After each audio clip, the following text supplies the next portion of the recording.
First ever factory outlet Mukunda jewelleries Kukatpally Khammam Kothapet Somajiguda Hanumakonda and Suchitra. నమస్తే అమ్మా. నమస్తే అమ్మ, ఉప్పుకి లక్ష్మీదేవికి ఉన్న సంబంధం ఏంటి? ఈ రోజు వీడియో ద్వారా ప్రేక్షకులకు తెలియజేయండి. అంటే అన్ని కూడా మీరు డిఫరెంట్ యాంగిల్లో చెప్తూ వస్తారు కదా.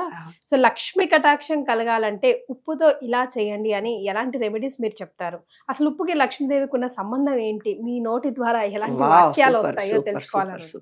లక్ష్మీ క్షీర సముద్ర రాజతనియ అంటారు. సముద్రంలోనే ఉప్పు ఉంది అని అంటుంటారు. లక్ష్మీదేవి అనేది, డబ్బు అనేది ఎనర్జీ. మాకు వస్తుందా, మాకు డబ్బులు ఉన్నాయా, మేము ఇట్లా అని ఆలోచించే నెగిటివ్ ఫీలింగ్స్ ఉన్న వాళ్ళ దగ్గరికి డబ్బు రాదు. డబ్బులు చేతిలో పట్టుకు తీసుకో, ఊరికే డబ్బులు డబ్బులు అంటున్నావు, డబ్బులే కదా అని విసిరి పడేస్తే లక్ష్మి రాదు. అమ్మా, ఖర్చు పెట్టేటప్పుడు నేను ఎన్ని ఖర్చు పెడుతున్నా, ఇవాళ డబ్బులు అయిపోయినాయి అనుకున్నా అనుకో, నీకు ఇంకా మళ్ళీ డబ్బు రాదు. వాళ్ళు వ్యాపారం చేసేటప్పుడు కూడా ఖర్చు, అబ్బో అంటే ఇంటర్నల్గా ఏవో కొన్ని భయం పెట్టుకొని ఖర్చు పెడితే డబ్బు రాదు. నేను ఖర్చు పెడుతున్న డబ్బుకు రెట్టింపై నాకు వస్తుంది అనుకొని ప్రేమతో ఇవ్వాలి. ఎవరికి ఇచ్చేటప్పుడు లవ్లీ ఇవ్వాలి. అదే టెక్నిక్. ఇంకేం ఏం చేస్తారు తెలిసిన, కూరగాయల వాళ్ళ దగ్గరికి ఇక్కడ చీరల షాప్లోకి పోయి బేరాలు చేస్తారు కదా.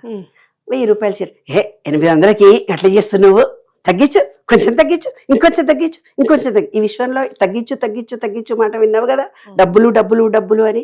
కూరగాయల ఆమె దగ్గరికి పోతే 100కి 10 రూపాయలకు 20 కట్ట ఇస్తుంది, ముడి రాదు, ఇంకొంచెం తక్కువ చేసి రాక 5 రూపాయలకి రాదు అంటాముగా, తగ్గించమని.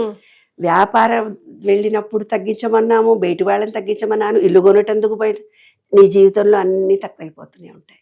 అది జీవిత రహస్యం. మనం ఎలా మాట్లాడుతున్నామో ఈ విషయం రికార్డు చేసేసింది. తక్కువ తక్కువ తక్కువ తక్కువ తక్కువ అనే మాటలే చెప్పావు కాబట్టి అన్ని జీవితంలో తక్కువ అవుతాయి తెలుసా. ఇస్తున్నప్పుడు ప్రేమగా ఇవ్వాలి. 5 రూపాయలు పనిచేసిన వాళ్ళకి 6 రూపాయలు ఇవ్వడానికి నేను రెడీగా ఉన్నానే, వర్క్ కరెక్ట్గా చెయ్యి, కరెక్ట్గా చేస్తే ఇంతే ఇస్తా అను. మాటలో ఉల్టా, నెగిటివ్ పదం రాకుండా నువ్వు వాడు. ఇచ్చేటప్పుడు పర్సులో పెట్టుకునేటప్పుడు ఆ డబ్బును నువ్వు ప్రేమించి, మేడం మీరు మాట్లాడండి అంటే నేను 2 గంటలు కూర్చొని మాట్లాడుతున్నాను, అవునా, ప్రేమతో.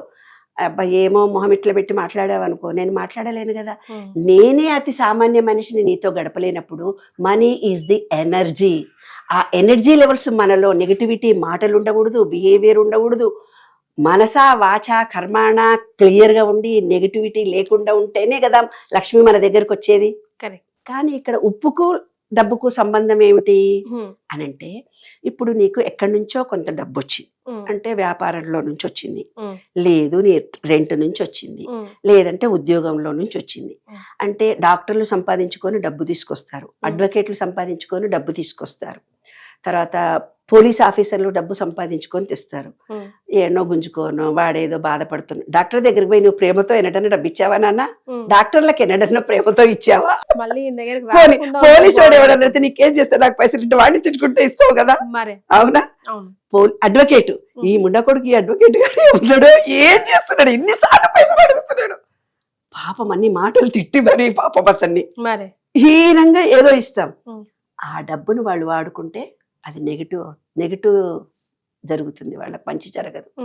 కాబట్టి ఉప్పు అనేది మన నెగిటివ్ని దిష్టి తీసేయడానికి ఉప్పు కదమ్మా. పిల్లలకు దిష్టి తీసేస్తే ఉప్పు కదమ్మా.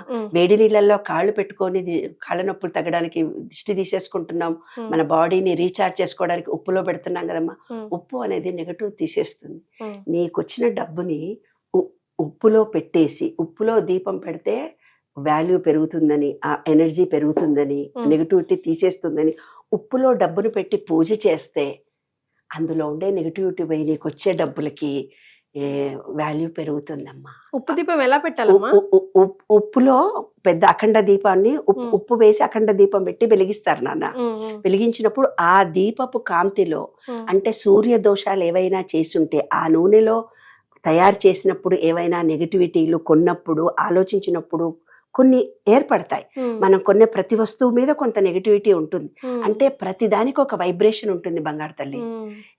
మట్టికి, పుట్టకి, చీమకి, వర్క్కి, ఒక చిన్న పేపర్ ముక్కకి, అన్నిటికీ ఒక వైబ్రేషన్ ఉంటుంది. ఇప్పుడు ప్లాస్టిక్ వైబ్రేషన్ తో బతుకుతున్నాం ప్రతి దానికి. కాబట్టి మన పూజా గదిలో ఉప్పును పెట్టి దీపం పెట్టమన్నారు. దాన్ని కుబేర దీపము అని చెప్పారు ఒకప్పుడు.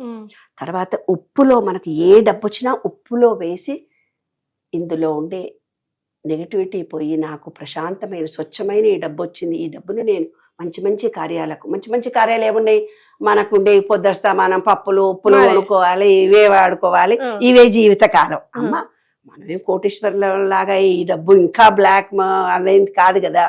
నిత్య జీవితంలో వాడుకునే అతి సామాన్యమైన మనలాంటి మనుషులకు ప్రతి రూపాయి వాడుకునేటప్పుడు ప్రేమతో ఇవ్వండి, ప్రేమతో ఖర్చు పెట్టండి. నేను 10 రూపాయలు ఖర్చు పెట్టుకున్న 15 నాకు వచ్చే మీ థాట్ ఫీలింగ్ని చేంజ్ చేసుకోండి.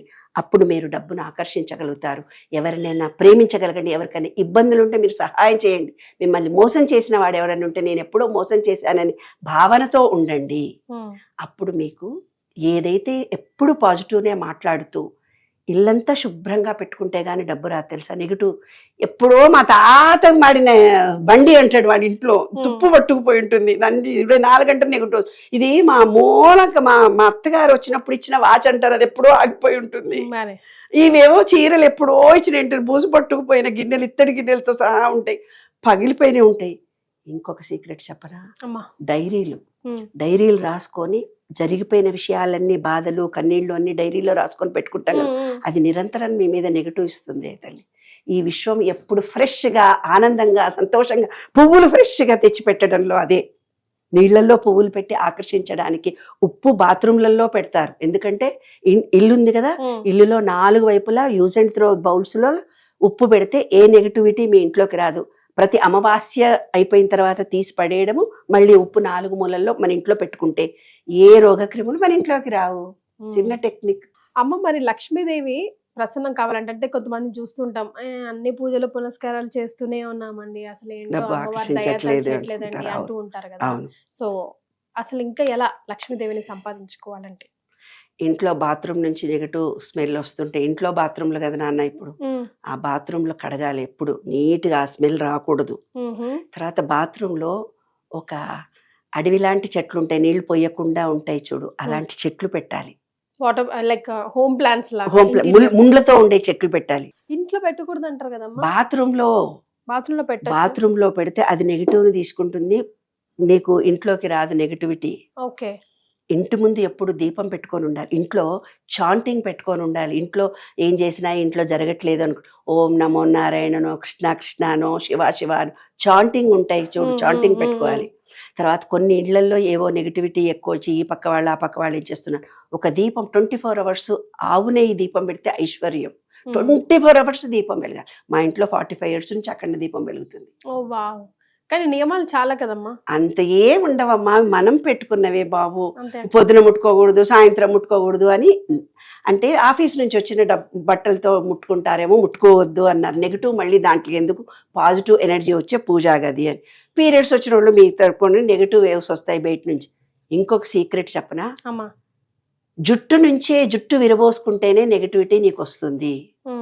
జుట్టు ఎప్పుడైనా ముడి వేసుకొని ఉండాలి. ఆ జుట్టు నెగిటివిటీతో నీ ఇంట్లో అంతా జుట్టు విరబోసుకుని, ఇప్పుడు ఫ్యాషన్ కదా, జుట్టు విరబోసుకునే వాళ్ళకి లక్ష్మీ కటాక్షం ఉండదు, ఖర్చులు ఎక్కువ ఖర్చు అవుతాయి, నెగిటివిటీ ఇంట్లో ఎక్కువ ఉంటుంది. నీలో పాజిటివ్ ఎనర్జీ ఉంటేనే లక్ష్మి వస్తుంది అంటున్నాను.